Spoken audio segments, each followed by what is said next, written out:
El maestro Xuanzang nació en el año 600 durante la dinastía Sui.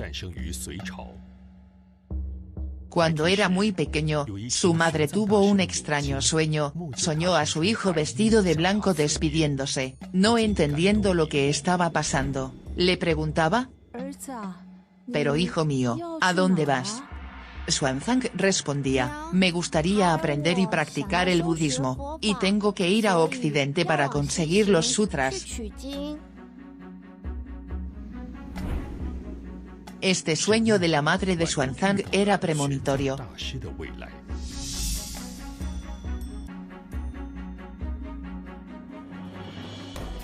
El maestro Xuanzang fue a la India para recuperar los sutras y después de su regreso a China, pasó todo el tiempo traduciéndolos y comentando sobre ellos.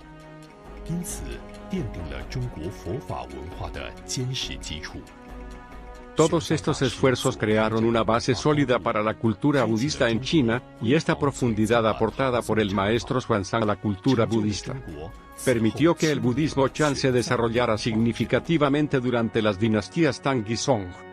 Así se formó el camino del maestro Xuanzang en China.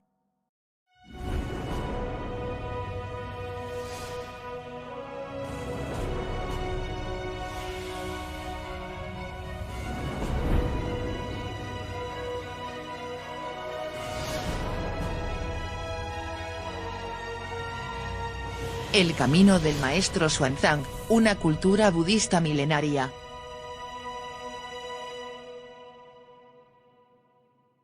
Episodio 1.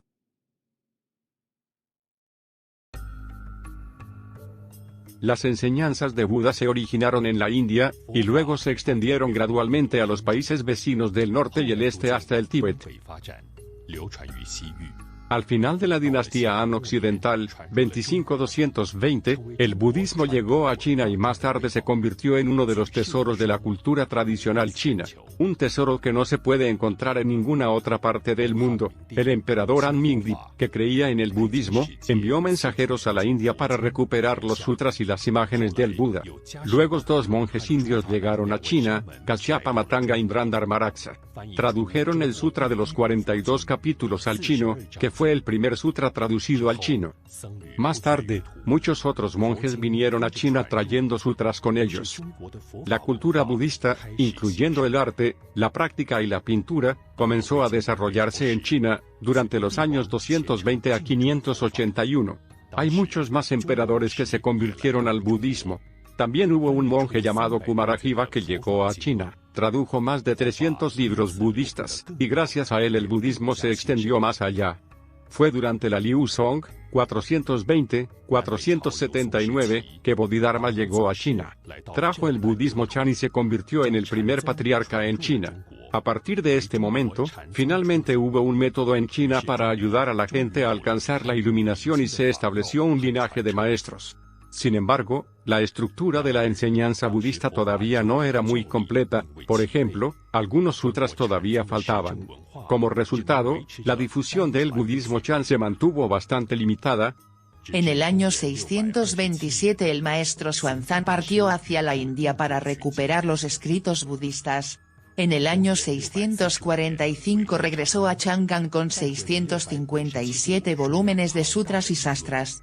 A partir de ese momento, en China, había realmente los escritos de las 3 ruedas de la enseñanza del Buda Sakyamuni. Bodhidharma trajo el budismo Chan a China como un método para probar la existencia del verdadero yo. Por otro lado, el que tradujo los escritos de las 3 ruedas de la enseñanza fue el maestro Xuanzang. Tenía un nivel muy avanzado en la práctica del budismo y por eso, era capaz de traducir y comentar. Su trabajo se convirtió en una referencia al servicio del budismo Chan y hizo al budismo Chan invencible. Así, el budismo Chan se extendió por toda China, y fue el origen de 5 escuelas diferentes de Mahayana. Bodhidharma había predicho que el budismo Chan florecería gracias al 6º patriarca Huineng porque era necesario esperar la llegada del maestro Xuanzang. El apellido del maestro Xuanzang era Chen y su nombre era Yi. Perdió a su madre a la edad de 5 años. Fue entonces en este momento que Xuanzang se dio cuenta de que la vida era impermanente. A la edad de 7 años empezó a entender las generalidades de las enseñanzas de Buda, y a los 8 años empezó a estudiar el chino clásico. Desde muy joven mostró una gran perseverancia en la práctica.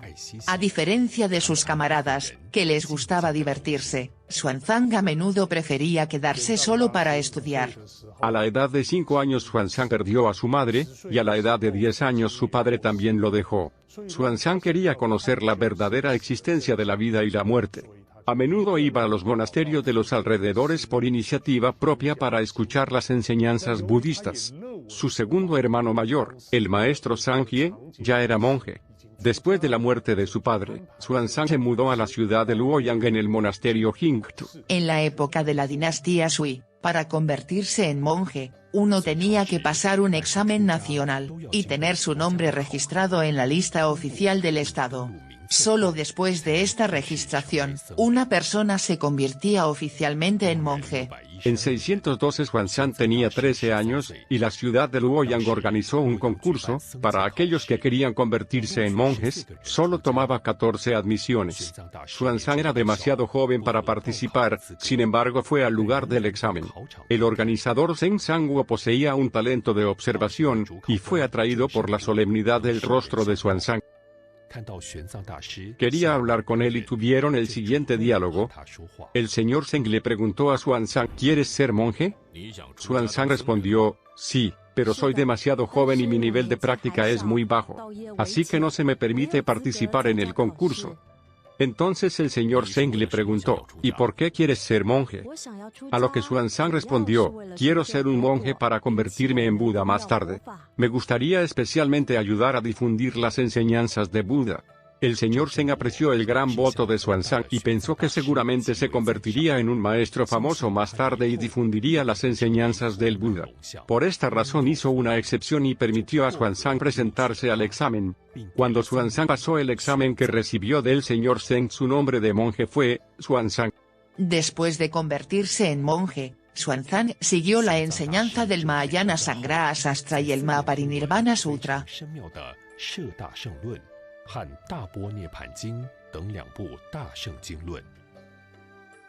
Tan pronto como terminó de escuchar, se iluminó como lo había hecho en sus vidas anteriores, y logró ver la naturaleza de Buda.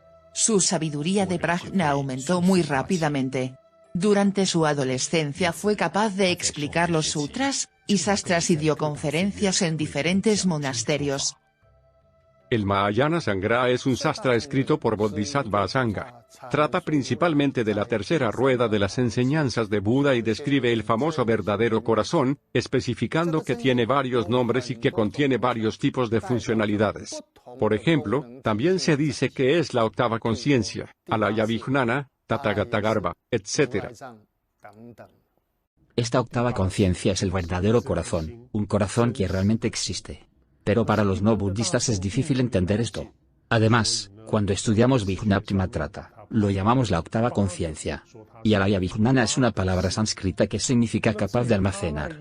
Esto viene del hecho de que el verdadero yo es capaz de almacenar todas las semillas kármicas, y crear todos los frutos kármicos de acuerdo a las condiciones necesarias. Y podemos decir que cada ser sensible tiene su propio tesoro porque nuestro verdadero yo es el tesoro de Buda, el corazón que nos permite convertirnos en Buda un día. Por eso se llama Tathagata-garbha.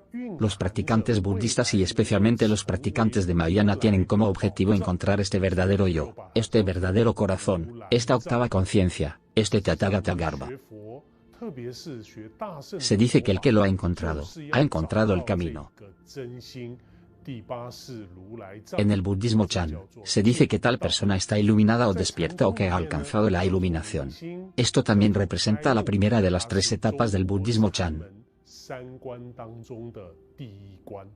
En el Mahayana Sangrha de Bodhisattva Asanga se describe la naturaleza y las características de la octava conciencia, Tathagata-garbha. Por lo tanto, su significado es muy profundo. Sin embargo, el maestro Xuanzang, que solo tenía 13 años en ese momento, tuvo que escuchar esta sastra solo una vez, e inmediatamente pudo explicar su significado a los demás. Esto se debió al hecho de que fue capaz de reaparecer la sabiduría de la iluminación que había adquirido en su vida anterior. Todos los monjes, después de escuchar su explicación, se sorprendieron mucho y sintieron mucho respeto por este joven. El estudio de Mahayana Sangra reveló el fruto de la iluminación que Xuanzang había sembrado antes. En otras palabras, alcanzó la iluminación de nuevo y por eso fue capaz de mostrar una sabiduría tan profunda. El Mahaparinirvana Sutra explica que en la 10ª etapa de la práctica del Bodhisattva, somos capaces de ver la naturaleza de Buda con nuestros ojos. Tan pronto como el maestro Xuanzang escuchó la explicación de Mahaparinirvana Sutra, fue capaz de darse cuenta de lo que estaba escrito en este texto para ver realmente su propia naturaleza de Buda con sus propios ojos. Una vez más, era que ya había visto la naturaleza de Buda en una vida anterior, y fue gracias a este sutra que fue capaz de producir el fruto kármico que había sembrado antes. El Bodhisattva que es capaz de ver su propia naturaleza de Buda también es capaz de ver la naturaleza de Buda de los demás. También es capaz de ver en la pared o en otro objeto, que no sea el ser sensible, su propia naturaleza de Buda.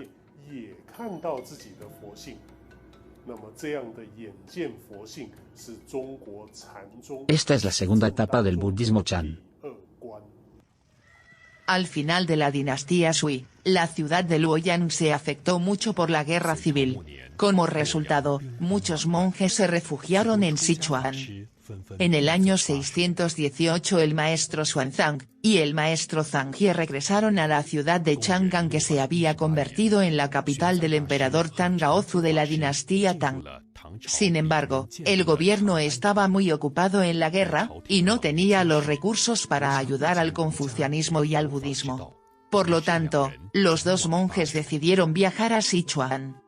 Allí el maestro Xuanzang estudió con varios maestros. Mencionemos aquí al maestro Daoji que explicó el Abhidharma Sastra, un sastra de los dos vehículos Hinayana. Después de escucharlo, el maestro Xuanzang inmediatamente logró captar su significado, lo que no dejó de sorprender al maestro Daoji. Este último dijo: He hablado sobre el budismo durante tanto tiempo y en tantos lugares diferentes, y he conocido a mucha gente. Pero nunca he conocido a un joven tan dotado como Xuanzang, tan joven y capaz de comprender tan maravillosamente. En el año 620 el maestro Xuanzang tenía 20 años, que en el sistema chino era de 21 años. En esta ocasión fue al monasterio de Dasisi donde recibió todos los preceptos de los monjes. El maestro Xuanzang sintió que ya había recibido estos preceptos en el pasado. Necesitaba solo unos días para entender su verdadero significado. Durante su estancia en Sichuan demostró que era capaz de explicar el Abhidharma Sastra en detalle, lo que le valió los elogios de todos sus amigos y maestros. Su reputación se extendió muy lejos. Mientras tanto la situación política se estabilizó, y la capital Chang'an se convirtió en una ciudad importante para el budismo. El maestro Xuanzang decidió volver allí porque había terminado de estudiar con los maestros de Sichuan de todos modos. En 623, el maestro Xuanzang dejó Sichuan y se fue hacia Chang'an. Aprovechó la oportunidad para visitar varios maestros en su camino. Primero, fue a Jingzhou donde, a petición general, dio conferencias. Si el maestro Xuanzang, aún tan joven, ya poseía un nivel de práctica tan alto, la razón era el nivel que había alcanzado en sus vidas pasadas. Durante una de sus vidas pasadas, él era uno de los 10 grandes discípulos del Buda Sakyamuni, y era particularmente dotado para explicar la enseñanza. Durante las conferencias explicó 3 veces el Mahayana Sangra Sastra y el Abhidharma Sastra.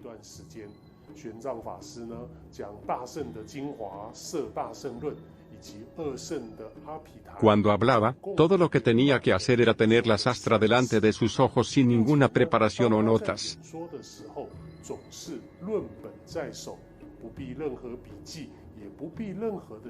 Fue capaz de explicar las cosas en vivo y disipar las dudas de todos.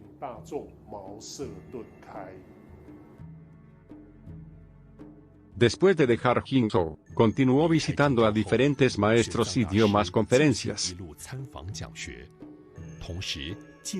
Aprovechó estas oportunidades para responder a las preguntas de la gente sobre el budismo. Uno de los grandes obstáculos en ese momento era que los maestros no alcanzaron la iluminación, y no podían entender el verdadero significado de las enseñanzas del Buda.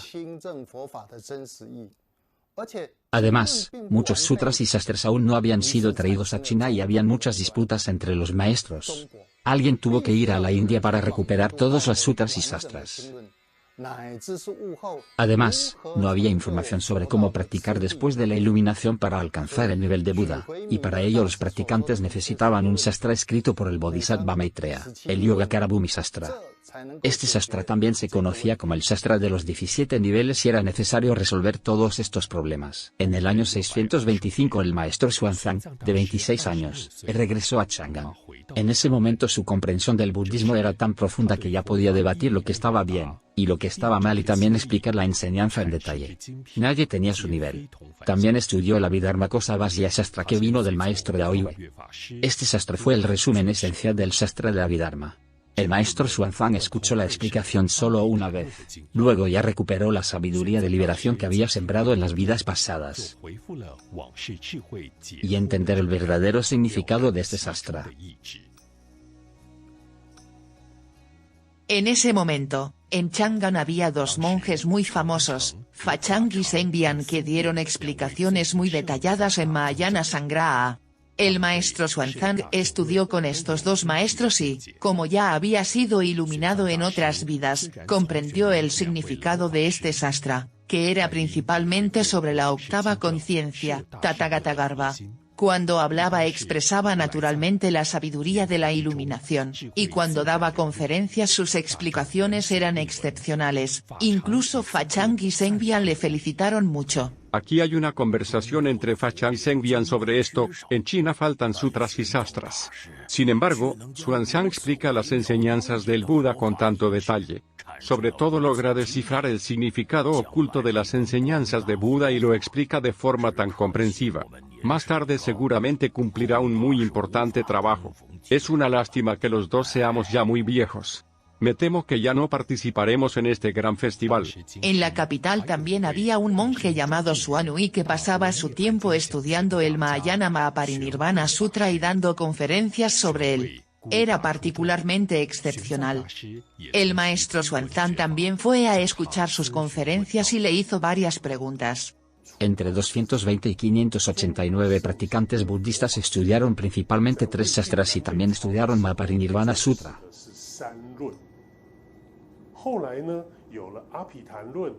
El maestro Xuanzang ya estaba iluminado, y por lo tanto fue capaz de entender muy a fondo el contenido de los tres sastras. También estudió con todos los maestros más famosos de la época de otros sastras.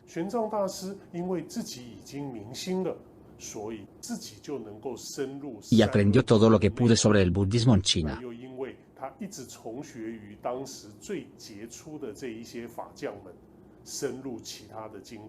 Podemos decir que fue como si todos los ríos fluyeran hacia el gran océano que acumula todo el conocimiento disponible. En ese momento en China había mucho debate sobre el budismo. Especialmente la escuela de Tiantai y la escuela de los tres sastras malinterpretaron las enseñanzas de Buda. Sobre todo, ellos habían interpretado mal y seriamente las diferentes etapas de la práctica. Entre 420 y 589 hubo un maestro llamado Bodhirushi que tradujo el Sandinirmocana Sutra.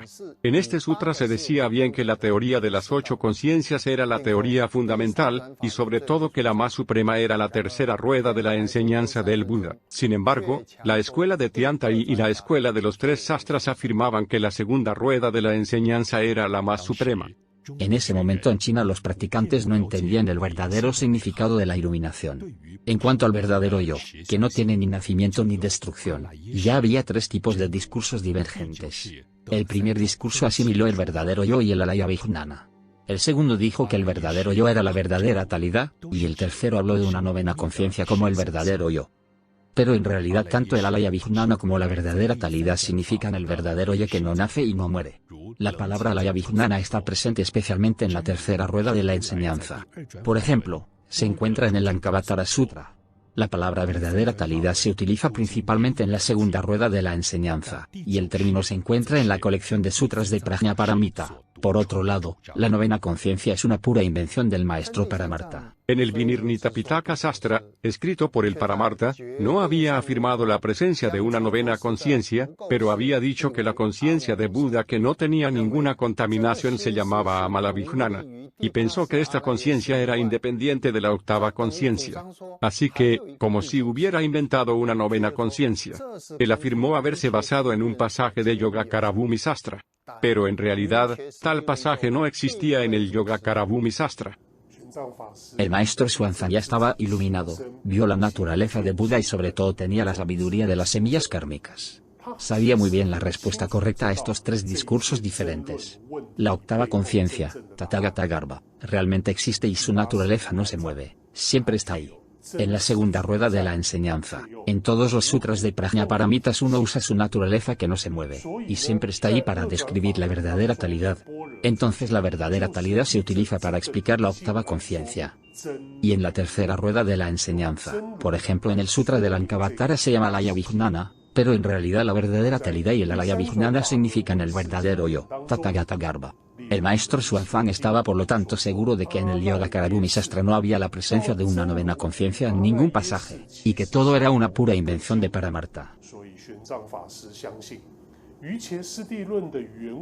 Estaba convencido de que la novena conciencia no tenía nada que ver con la verdadera enseñanza.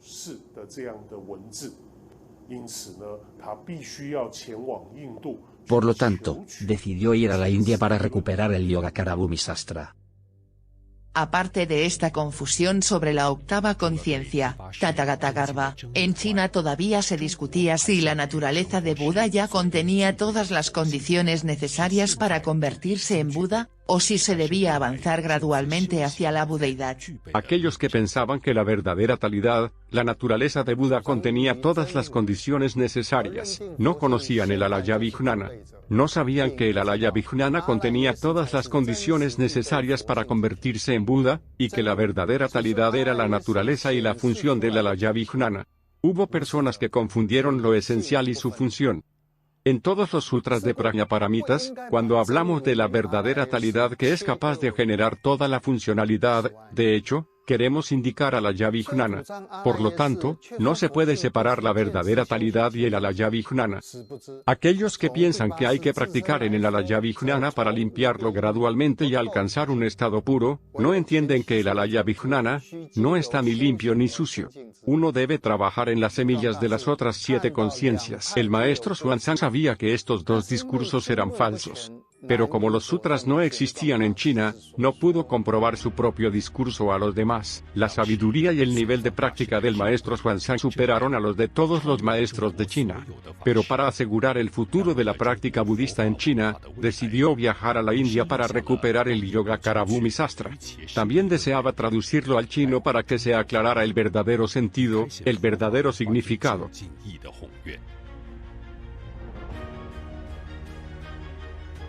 En el próximo episodio veremos que en 627 el maestro Xuanzang había decidido solo salir de China, pero que el Estado chino no dejó que la gente saliera de su territorio sin permiso. Así que, en cualquier momento, estaba en peligro de ser arrestado. Veremos cómo el maestro Xuanzang logra superar todos sus obstáculos, cómo arriesgó su vida cruzando la frontera y el desierto para recuperar sutras, y cómo logró caminar 10.000 kilómetros, y así abrir un nuevo camino milenario hacia el budismo en China. Un gran sabio iluminado de la dinastía Tang que abrió un camino de Bodhi milenario. Alcanzó la iluminación muy joven y luego logró ver la naturaleza de Buda, así pasó a la segunda etapa de Chan. Adquirió la sabiduría de la liberación solo leyendo Abhidharma Kosa Vasya, y no tenía más apegos en este mundo, era un verdadero monje. Estudiar con todos los famosos maestros era como todos los ríos que fluían en el mar sin que se pierda una sola gota de sabiduría.